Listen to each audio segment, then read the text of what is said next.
Alô, alô, mitológicos e mitológicas do Brasil do mundo, Shep na área para falar com vocês aqui. Ontem, na segunda-feira, dia 16 de outubro, eu coloquei no Twitter e no Instagram um corte do MD3 que eu fiz com o Titã lá na BGS, e eu falo do contexto histórico que levou a região Brasil, como League of Legends, viver esse momento que a gente vive hoje, de estar muito atrás, do mundo inteiro estar muito à nossa frente. E a grande parte da minha abordagem lá foi falando sobre as regiões Major, tá? China, Europa, Coreia e Estados Unidos. E aí muita gente veio falar, mas isso não se aplica ao resto, porque a gente é muito ruim, porque a gente tá perdendo para todo mundo, perdeu pra liga sem região. Então vamos falar um pouquinho também das outras regiões agora. Lembrando que você não tem que concordar comigo, e você pode discordar de mim, só seja minimamente educado. Lá no Twitter, no Instagram não, no Instagram a galera foi super legal, mas no Twitter, como sempre, né, show de ódio, ou se não, aquele argumento disfarçado de deboche, e eu não argumento com pessoas que estão debochando. Se você quiser conversar comigo, você tem que conversar que nem gente, de homem para homem, de boas, de mulher para homem também, do que quer que seja, mas com respeito, sem piadinha, sem zoeira, porque é isso que se configura um debate, uma conversa, ninguém tentando diminuir o outro ou ridicularizar o texto que alguém está colocando, beleza? Além disso, então, vamos agora para nossa conversa. A gente então agora tem que falar aqui sobre as regiões minor, igual a gente. O Brasil, logo de cara, obviamente, não é a pior região do mundo há um bom tempo. A gente sai com resultados mais expressivos do que outras regiões por aí. Por exemplo, desse Mundial, onde Japão e a LLA, que é a América Latina, por assim dizer, acabaram saindo zerados no Mundial, enquanto nós tivemos vitória em cima do Vietnã e depois perdemos para a mesma equipe da GAN. Vamos avaliar então alguns aspectos que podem deixar a gente atrás dessas regiões. Lembrando aqui também um outro ponto muito importante. Você, como torcedor, pode e deve criticar os jogadores. Sempre criticar a gameplay deles, o profissional deles. No momento que você passa a criticar a pessoa, quando você começa a xingar a pessoa, ofender ela, a família, a honra da pessoa, isso aí já ultrapassa todos os limites do mundo e você tá sendo só um pau no cu do caralho e não tá sendo um torcedor. O torcedor, ele pode e deve criticar. Então, esse vídeo e nem o que eu fiz anteriormente quer dizer que, ai, coitadinho dos jogadores, nós temos que tomar conta deles. Não. Eles têm que sim ser cobrados o tempo inteiro. Inclusive, a nossa última demonstração agora no Mundial foi algo muito pífia. Eu não esperava, ninguém esperava, e tem que ser cobrado sobre isso sim, tá? Então é muito importante deixar logo isso muito claro, logo de início aqui. Isso não é algo para proteger os jogadores. É só eu, com uma necessidade que eu tenho de tentar passar para vocês uma visão talvez mais aprofundada do tema e não tão rasa com esses argumentos de Twitter, de live, que é tipo tudo muito zoeiro e que é muita sacanagem. Não, vou tentar dar para vocês aqui argumentos históricos, argumentos geográficos, argumentos socioeconômicos, porque é disso que se compõe a vida, tá? As coisas não são tão simples, preto no branco, não, tem muitos tons de cinza ali pelo meio, então a gente vai falar um pouquinho sobre isso agora. Para começar, a gente aqui no Brasil é a única região minor do planeta que é completamente isolada do resto das regiões majors do mundo. Atualmente a gente tem de minor o Brasil com o CBLOL, LLA, Vietnã, PCS, e aí a gente tem Japão, a Austrália deixou de ser uma região ali, a Oceania, né? E a Turquia também deixou de ser uma região porque ela foi integrada. Então vamos lá. A Turquia, como eu falei, ela foi integrada ao sistema LEC, que é aquele sistema onde tem a EU Masters, que para mim é o melhor sistema que existe no mundo, deveria ser adotado aqui no Brasil. Afinal de contas, o Brasil é um país de proporções continentais, maior do que a Europa, se pá, e a gente tem aqui regiões extremamente carentes de atenção tecnológica, e eu acho que no Brasil o melhor sistema seria uma EU Masters, um Brasil Masters por aqui, com campeonatos acontecendo no Norte, no Nordeste, no Sul, no Sudeste, no Centro-Oeste, para angariar mais talento, porque aqui a gente tem muita gente carente e muita gente boa que pode ser descoberta, e a gente tá aqui só com 140 pessoas contando reserva de Academy e CBLOL, podendo ter muito mais gente ao redor aqui do nosso país, sendo que esse ponto de captar novos talentos é um dos grandes pontos que faz as regiões boas serem regiões muito boas. Isso então falando da Turquia, que foi incorporada. Falando então agora também da Oceania, que foi extinta como região. A Oceania, por diversos motivos, viewership, não sei, interesse econômico, ela não existe mais como região, mas inclusive ela bateu na gente em um momento, né, até com jogador reserva, jogador que estava aposentado, mas que tinha uma história competitiva muito forte ao longo da sua vida. Vamos falar deles já já. Além disso, como eu falei, a gente tem ali a LLA, a gente tem então Japão, VCS e PCS. A LLA, ela saiu da parte sul do hemisfério e hoje ela é situada no México. Com isso, a LLA entrou em proximidade com a LCS. E apesar de todos os memes, apesar de todas as brincadeiras, a LCS ainda é uma região major. E a grande maioria dos times de lá batem a gente e batem em muitas regiões minors ao redor do mundo. Com isso, a LLA passou a treinar com a LCS. Com o topo de tabela, com os melhores times da LCS? Talvez não, mas mesmo assim, eles estão expostos a solo kill da NA, que é uma solo kill melhor do que a nossa solo kill, que é uma solo kill melhor do que a solo kill sul-americana, e com isso, por si só, por viverem lá diariamente, todos os dias da sua vida, eles já estão expostos a um campo de treinamento melhor e também vão conseguir treinos com equipes melhores que eles não conseguiam aqui. Já a região do Japão está muito próxima tanto da China quanto da Coreia, precisando eles nem sair de lá do Japão para fazer esses treinos. Então o ping para a Coreia, para o servidor de Seul, é algo muito baixo. Sendo assim, a liga japonesa, a LJL, pode treinar também diariamente na solo kill coreana, que é uma das melhores solo kills do mundo, e com isso eles estão expostos à prática dos melhores jogadores do mundo todos os dias com isso, aprendendo, observando, conversando, tanto que a Liga do Japão já tem diversos jogadores coreanos, inclusive com a própria equipe da DFM, já tendo 3 coreanos dentre os seus 5 jogadores. A maioria dos jogadores deles são coreanos, e pelo menos já tiveram elencos assim nesse momento. Já a região do Vietnã e a região da PCS também são regiões muito próximas de Coreia ou China. E eu não tô só falando da boca pra fora não, tá? Eu vou mostrar tudo isso pra vocês agora. Então se liga. Esse aqui é um site chamado wondernetwork.com, onde eles mostram todos os pings médios de cidades que você pode traçar. Aqui a gente tem algumas das cidades que eu acabei de falar com vocês. Então a gente tem Ho Chi Minh, que é a cidade onde é situada a liga da VCS, tá? Então eles têm aqui um ping de 237 para uma cidade na China, que é um ping bastante alto. Para Seul, eles têm um ping de 156, que é um ping alto, mas é um ping que pode ser jogável. Para Xangai, 187, que é um ping alto, mas pode ser jogável. Para Shenzhen, que é uma outra cidade na China, 49 de ping, que é um ping que você tem aqui no Brasil em muitas regiões, inclusive menor do que algumas pessoas têm aqui para jogar no próprio Brasil. E eu não sei falar o nome disso aqui, que é outra cidade na China, que tem 278. De fato, a maioria dos pings para as cidades de China e Seul não são pings ideais para você jogar competitivamente. Entretanto, para a Coreia é um ping minimamente jogável, e para Shenzhen, que é uma das cidades aonde tem servidor de League of Legends na China, é um ping normal de se ter dentro de um país. Com isso, a Liga Vietnamita está exposta a treinos de qualidade todos os dias nos melhores servidores do mundo, além da facilidade de proximidade que eles têm de poder fazer uma integração ou até mesmo um bootcamp.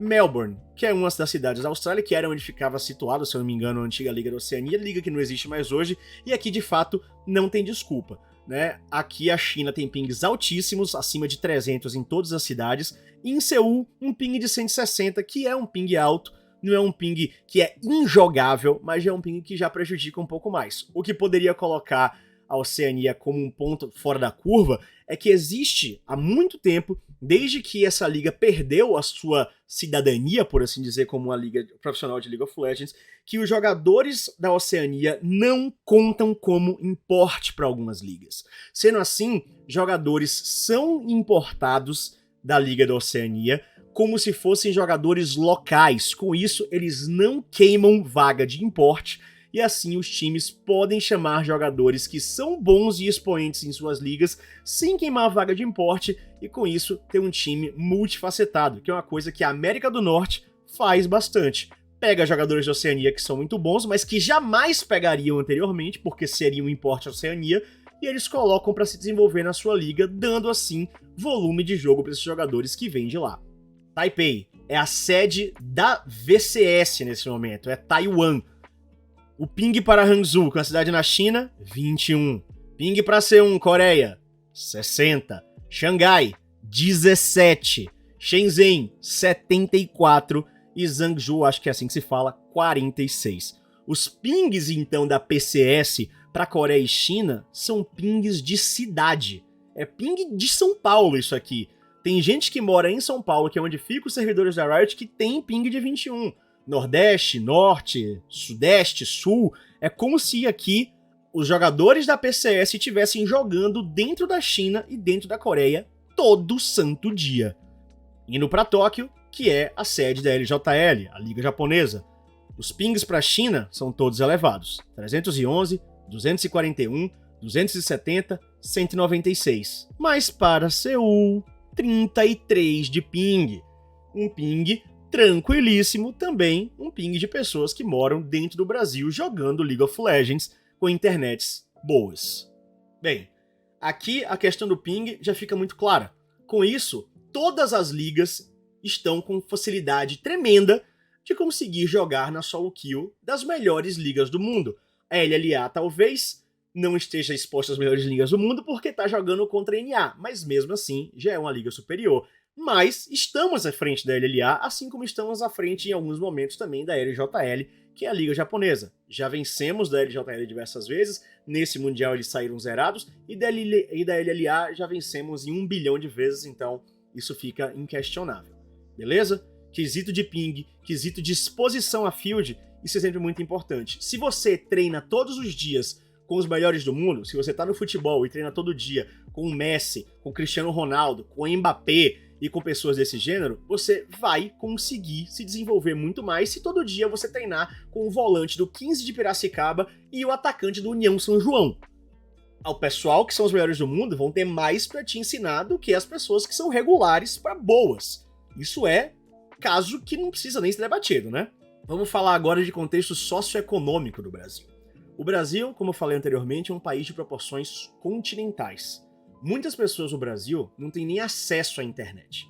Esse acesso vem crescendo todos os anos, isso é inquestionável, mas mesmo assim ainda é uma situação bastante complicada. Em uma pesquisa que foi feita há pouco tempo atrás pelo TIC Domicílios, pelo Centro Regional de Estudos para o Desenvolvimento da Sociedade de Informação, não foi uma pesquisa que entrou nas áreas mais carentes do Brasil, como o extremo Nordeste, o extremo Norte, então eles nem têm dados de lá, que essas pessoas estão completamente isoladas da realidade, mas por uma captação de amostragem, eles calcularam que aproximadamente, e é muito mais na verdade, 36 milhões de pessoas no Brasil nem têm acesso à internet. Sendo essa distribuição por diversos países e por faixa etária de maneira gigantesca. Então, uma parcela muito grande do Brasil não consegue nem se conectar com a internet. Além disso, de grande parte das pessoas que se conectam com a internet, mais de 92 milhões de brasileiros acessam a internet somente por celular, porque eles não têm acesso a um computador com internet e algo que seja de uma proporção mais domiciliar. Esse levantamento foi feito pela TIC Domicílios em 2022. Tudo isso que eu tô falando vai ter o link aqui na descrição para você poder conferir pessoalmente e não só acreditar no que eu tô falando. O que é que isso significa? Que mesmo com muitas pessoas no Brasil, grande parte delas não tem acesso à tecnologia. Sendo assim, elas não têm acesso ao League of Legends. Elas não têm acesso a esse desenvolvimento e ao menos a possibilidade de saber que um dia tem uma carreira no esporte eletrônico. Enquanto que em diversos países do mundo que são muito menores do que o Brasil, esse desenvolvimento e esse acesso possa ser mais difundido, aqui no Brasil isso não é nenhuma novidade. Nós temos uma grande parte da população com a baixa renda, algumas pessoas em nível de miséria, algumas pessoas que não têm nem condição de ter um celular, de ter um computador com internet, nem na sua casa, nem no trabalho, nem no seu colégio. Então, quando a gente fala, por exemplo, de governo, quando eu falo de governo se meter no esporte eletrônico, a grande parte das vezes que eu gostaria de ver algum tipo de sincronia seria justamente em políticas inclusivas de tecnologia, desenvolvimento e educação, para dar o primeiro passo e essas pessoas mais carentes vislumbrarem que um dia é possível elas poderem entrar no mundo competitivo de League of Legends ou qualquer mundo tecnológico. Então, numa amostragem de mais de 200 milhões de pessoas que vivem no Brasil, quase metade delas não tem acesso à internet em computador. E sim, quando tem, em celulares, porque são coisas muito mais simples. Então elas não têm contato com esporte eletrônico, não têm acesso a esporte eletrônico e assim a gente gera poucos talentos. Em locais como Coreia, como NA, que são mais desenvolvidos, esses talentos a serem captados são muito maiores, inclusive é o que faz essas regiões serem de tanto sucesso. É a alta rotatividade, a alta descoberta de novos talentos, apostando em futuros de geração. Enquanto que em países menos desenvolvidos, como somos nós, por exemplo, e até a LLA, como eu posso falar também, é muito difícil a renovação. É muito comum você olhar para os representantes de outras regiões minors e verem nomes trocando em excesso. Novos nomes aparecem o tempo inteiro, mas alguns nomes antigos também ficam lá, como o Yutapom, por exemplo, que fica há bastante tempo, como o Maple, que inclusive deve aposentar agora muito em breve, mas existe uma alta rotatividade de jogadores porque se descobre jogadores o tempo inteiro. Enquanto que aqui no Brasil, esse movimento de começar a descobrir jogadores está acontecendo de 2 anos pra cá. E aí um argumento que eu vi também muito falando foi tipo, e o CS, o Valorant, o Dota agora, a Cade tá nos playoffs do TI. Aí são outros pontos. Vamos lá. Quantos times existem de CS no Brasil? Quantos já existiram? Quantos são times de alta competitividade? Tirando o MIBR e G3X, que eram lendas lá antigamente, antes do CSGO existir, a gente basicamente teve a geração de Fallen, Taco, Fer, Coldzera e FNX. Tirando esse grupo da Elite, a gente não conseguiu nenhuma grande coisa gigantesca ao longo dos anos.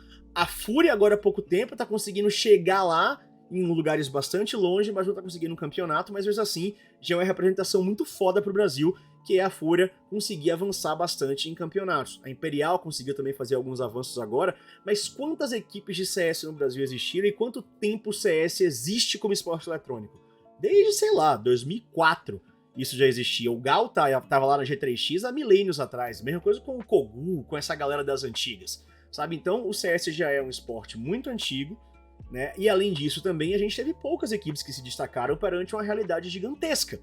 Então a gente não pode tratar a exceção como regra.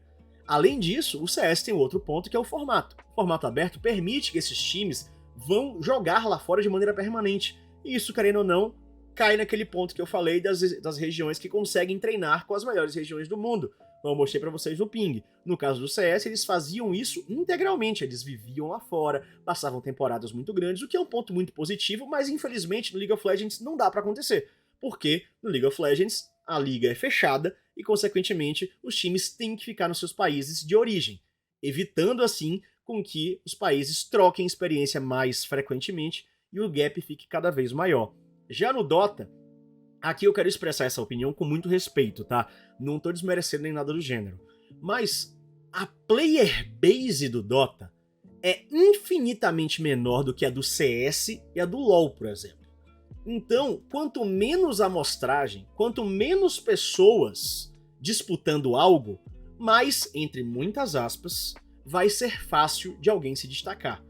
É muito mais fácil você ser o melhor jogador de futebol do seu prédio do que você ser o melhor jogador de futebol do Brasil. Então, enquanto o CS e o Dota tem, vou inventar um número aqui, tá? 300 milhões de pessoas no mundo jogando, o Dota vai ter, sei lá, de novo, inventando número, 10 milhões de pessoas jogando. Não é essa a realidade, entendeu? Eu estou só expressando uma proporção aqui.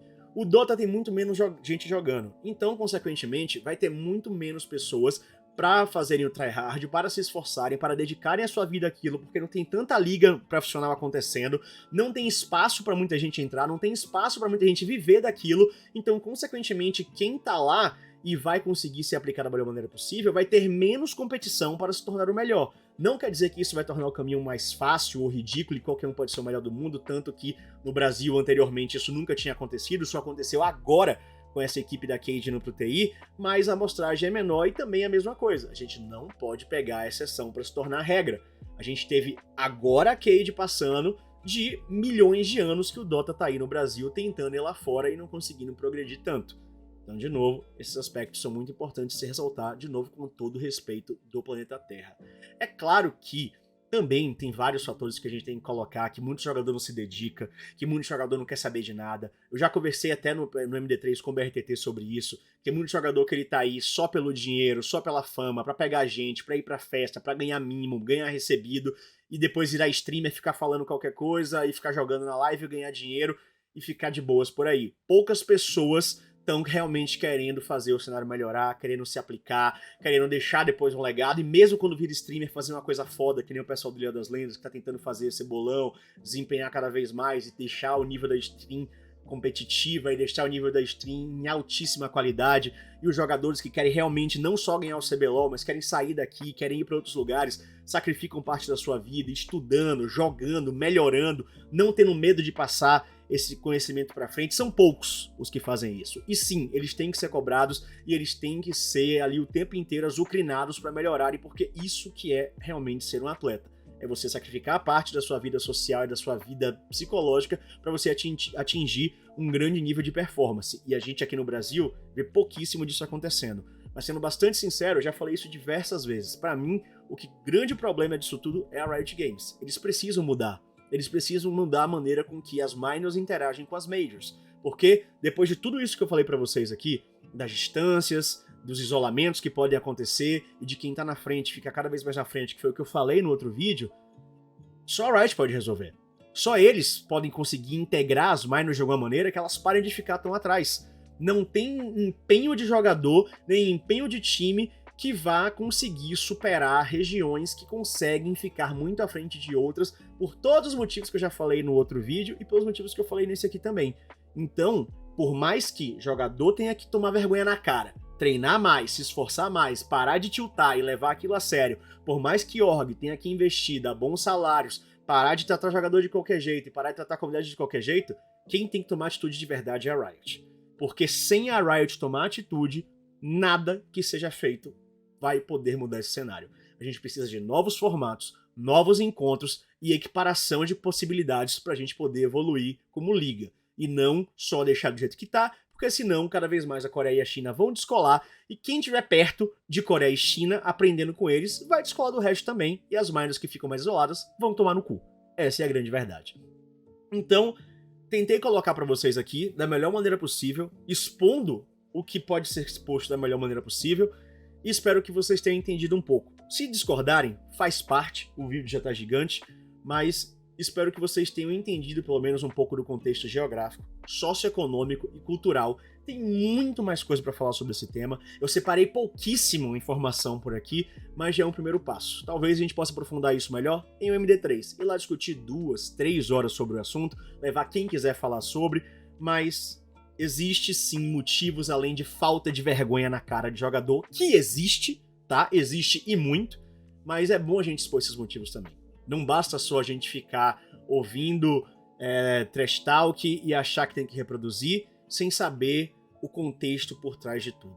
Cobrem, vão atrás, sejam duros, sejam pesados, fale o que precisa se falar da profissão, da atitude profissional, não das pessoas. E quando forem conversar, tentem conversar de boas, sem desmerecer, sem zoar, sem trazer piadinha pra tentar desmerecer o argumento de quem tá argumentando porque você não tem contra-argumentar.